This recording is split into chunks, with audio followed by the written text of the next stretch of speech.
ਮੇਰੇ ਬਹੁਤ ਹੀ ਸਤਿਕਾਰਯੋਗ ਮੇਰੇ ਸਾਥੀਓ, ਵੀਰੋ, ਭੈਣੋ ਅਤੇ ਬੱਚਿਓ, ਸਾਰਿਆਂ ਨੂੰ ਬਹੁਤ ਬਹੁਤ ਸਤਿਕਾਰ, ਸਤਿ ਸ੍ਰੀ ਅਕਾਲ, ਨਮਸਕਾਰ। ਸੀਕਰੇਟ ਰਹੱਸ ਦਾ ਅਗਲਾ ਹਿੱਸਾ ਜੋ ਹੈ ਆਪਾਂ ਸੁਣਾਉਣ ਜਾ ਰਹੇ ਹਾਂ, ਉਹਦੇ 'ਤੇ ਵਿਚਾਰ ਕਰ ਰਹੇ ਹਾਂ। ਕੁਰਿਦਕਤਾ ਕੀ ਮਸੱਕਤ ਪ੍ਰਕਿਰਿਆ ਅੱਜ ਦਾ ਸਬਜੈਕਟ ਹੈ। डॉक्टर जो बटाल इस बारे कहता है कि आप इसी समय अपनी ज़िंदगी का कायाकल्प करने के लिए क्या कर सकते हैं। सबसे पहली बात, उन चीज़ों की सूची बनाएं जिनके लिए आप चाहना रखते हैं, कुरिदकता है। इससे आपकी ऊर्जा बदल जाती है और आपकी सोच बदलने लगती है। इस अभ्यास से पहले आपका पूरा ध्यान इस बात पर केंद्रित था कि आपके पास क्या नहीं है।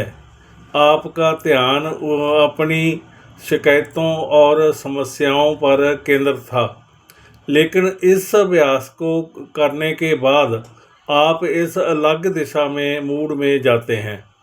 आप उन सभी चीज़ों के लिए जड़िया चाहना होने लगते हैं, चाहना होने लगती है जिनके बारे में आप अच्छा महसूस करते हैं।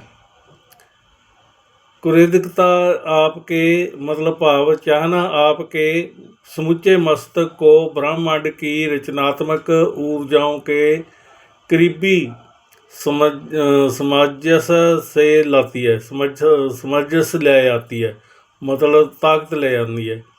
अगर ये विचार आपके लिए नया है तो इस बारे में अच्छी तरह सोचें। आप पाएंगे ये सच है। इस बारे आप चंगी तरह सोच लेने हैं। अगे है बैलेंस वेडलिस मार्सी समारफ दे विचार है कि जिहड़ी कृतज्ञता जिंदगी में ज़्यादा अच्छी चीज़ें लाने का अचूक उपाय है। भाव अपनी चाहना, जिन्होंने कृतज्ञता कहा गया है, वो अपनी चाहना है, ਉਹਦੇ बारे ज़्यादा अच्छी चीज़ें लाने का अचूक उपाय है। अगे डॉक्टर जॉन ग्रे जो मनोविज्ञानक लेखक और अंतरराष्ट्रीय वक्ता है, ये भी ये गल इस तरह के विचार दे रहा है कि हर व्यक्ति जानता है कि जब उसकी पत्नी उसके छोटे छोटे कामों की तारीफ करती है तो वह क्या करना चाहता है। वह और ज़्यादा काम करना चाहता है। प्रशंसा में शक्ति है, वह प्रोत्साहित करती है, ये सहयोग को आकर्षित करती है। किन्ने अच्छे विचार जिहड़े है डॉक्टर जॉन ग्रे ने कहे है। डॉक्टर जॉन डिमार्टिनी ये विचार है तो एक लाइन च कि हम जिसके बारे में भी सोचते और शुक्रगुजार होते हैं उसे उत्पन्न कर देते हैं, उसे अपनी खिच का कारण बना लेते हैं। जेम्स रे दे विचार है कि कृतज्ञता का अभ्यास मेरे लिए बहुत ज़बरदस्त साबित हुआ है। हर सुबह मैं उठता हूँ और कहता हूँ धन्यवाद। हर सुबह जब मेरे पैर फर्श से टकराते हैं तो मैं कहता हूँ धन्यवाद। फिर ब्रश करते समय और सुबह के काम निपटाते समय मैं उन चीज़ों को याद करता रहता हूँ जिनके लिए मैं चाहना रखता हूँ। मैं उनके बारे में यूं ही सोचते हुए दिनचर्या के काम नहीं निपटा रहा हूँ, मैं तो उसे ब्रह्मांड की ओर भेज रहा हूँ और कृतज्ञता की भावनाएं महसूस कर रहा हूँ। देखो किन्ने वधिया जिहड़े इन्हां दे विचार है जेम्स रे दे। अगे वो कहता है कि जिस दिन हमने जेम्स रे के चाहना के मशक्कत अभ्यास को फिल्माया, उस दिन को मैं कभी नहीं भूल पाऊँगी। अगले ही दिन से मैं भी जेम्स की प्रक्रिया पर अमल करने लगी। हर सुबह मैं जब तक बिस्तर नहीं छोड़ती हूँ, जब तक के नए दिन और अपनी ज़िंदगी की सभी अच्छी चीज़ों के लिए चाहना की भावनाएं महसूस ना कर लूँ, फिर जब मैं पलंग में उतरती हूँ और पहला पैर फर्श पर रखते हुए कहती हूँ धन्यवाद, और दूसरा पैर फर्श पर रखते हुए कहती हूँ धन्यवाद। बाथरूम तक जाने वाले हर कदम के साथ मैं कहती हूँ धन्यवाद। नहाते और तैयार होते समय भी मैं धन्यवाद कहना नहीं कहना कहना और ਚਾਹਨਾ ਮਹਿਸੂਸ ਕਰਨਾ ਜਾਰੀ ਰੱਖਦੀ ਹੂੰ। ऐसे ਅਸੀਂ हर समय ਜਿਹੜਾ ਇਹ चीज़ ਨੂੰ जारी रखना है। दिन के लिए पूरी तरह तैयार होने तक मैं सैकड़ों बार धन्यवाद कह रहती हूँ। ਅਸੀਂ ਬ੍ਰਹਮੰਡ ਦਾ ਧੰਨਵਾਦ ਕਰਨਾ ਹੈ, ਔਰ ਹਰ ਗੱਲ 'ਤੇ ਜਦੋਂ ਅਸੀਂ ਚਾਹਨਾ ਰੱਖਦੇ ਹਾਂ ਕਿ ਇਹ ਚੀਜ਼ ਦੀ ਇਹਦਾ ਧੰਨਵਾਦ ਮੈਨੂੰ ਮਿਲ ਗਿਆ ਹੈ, ਬਹੁਤ ਬਹੁਤ ਧੰਨਵਾਦ। ਇਸ ਤਰ੍ਹਾਂ ਅਸੀਂ ਇਹ ਵਿਚਾਰ ਅੱਗੇ ਕਰਨੇ। ਅੱਗੇ ਕਹਿੰਦਾ ਹੈ कि ये काम करके मैं अपने दिन और इसमें शामिल घटनाओं को शक्तिशाली ढंग से आकार दे रही हूँ। ये मैडम कह रही है, मैं उस दिन के लिए अपनी फ्रीक्वेंसी तय कर रही हूँ और सकारात्मक रूप में उस रास्ते की घोषणा कर रही हूँ जिस पर मैं अपने दिन को ले जाना चाहती हूँ, बजाय इसके कि मैं पलंग में लड़खड़ाते हुए उतरूं और दिन में सारी आने वाली परिस्थितियों को खुद पर हावी हो जाने दूं। दिन शुरू करने का इसमें बेहतर तरीका दूसरा नहीं है।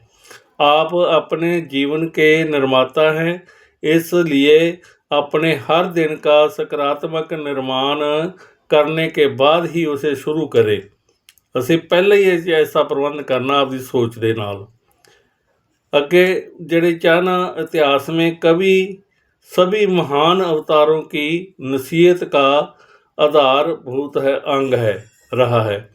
जिस पुस्तक ने मेरी ज़िंदगी बदल दी उसे बैटल्स ने 1910 में लिखा था। The science of getting rich नाम the great science of getting rich नाम का इस पुस्तक में कृतज्ञता का अभ्यास सबसे लंबा है। द सीक्रेट में शामिल हर टीचर हर दिन कृतज्ञता का प्रयोग करता है, चाहना का प्रयोग करता है। ज़्यादातर टीचर्स चाहना के विचारों और भावनाओं से अपना दिन शुरू करते हैं। जो सुगरमैन नामक सफल उद्यमी और अद्भुत व्यक्ति ने ये सीक्रेट फिल्म देखने के बाद मुझसे संपर्क किया, उन्होंने मुझे बताया कि इसमें उन्हें कृतज्ञता की प्रक्रिया सबसे अच्छी लगी। उन्होंने यह भी बताया कि जिहड़ी चाहना की बदौलत ही उन्हें वे सारी चीज़ें मिली है जो उन्होंने अपने जीवन में हासिल की है। सुगरमैन ने अपनी ओर जितनी सफलता आकर्षित की है उससे वे हर दिन चाहना का प्रयोग करते हैं। छोटी से छोटी चीज़ों से भी पार्किंग की जगह मिलने पर वे हमेशा धन्यवाद करते हैं और महसूस करते हैं। सुगरमैन जिहड़ा है चाहना की शक्ति जानते हैं और ये स्वीकार करते हैं कि इसी कारण उन्हें सब कुछ मिला है। इसीलिए चाहना उनकी जीवन शैली बन चुकी है। मैंने जितना भी पढ़ा है और अपनी ज़िंदगी में रहस्य का प्रयोग करके जितना भी अनुभव किया है, उनमें जिहड़ा चाहना की कृतज्ञता की शक्ति सबसे बढ़कर है। अगर आप रहस्य के ज्ञान से सिर्फ एक ही काम करना चाहते हो तो चाहना का प्रयोग करें जब तक कि ये अपनी जीवन शैली ना बन जाए। किन्ने अच्छे विचार इन्हां राइटर ਜਾਂ ਵਿਦਵਾਨਾਂ ਨੇ ਦਿੱਤੇ ਹੈ ਕਿ ਜਿਵੇਂ ਅਸੀਂ ਪਾਰਕ ਦੇ ਵਿੱਚ ਗੱਡੀ ਲਾਉਣੀ ਹੁੰਦੀ ਹੈ, ਸਾਡੀ ਚਾਹਨਾ ਹੁੰਦੀ ਹੈ ਕਿ ਮੇਰੀ ਗੱਡੀ ਫਲਾਣੇ ਥਾਂ 'ਤੇ ਲੱਗੇ, फलानी जगह मेरे वास्ते बहुत अच्छी है।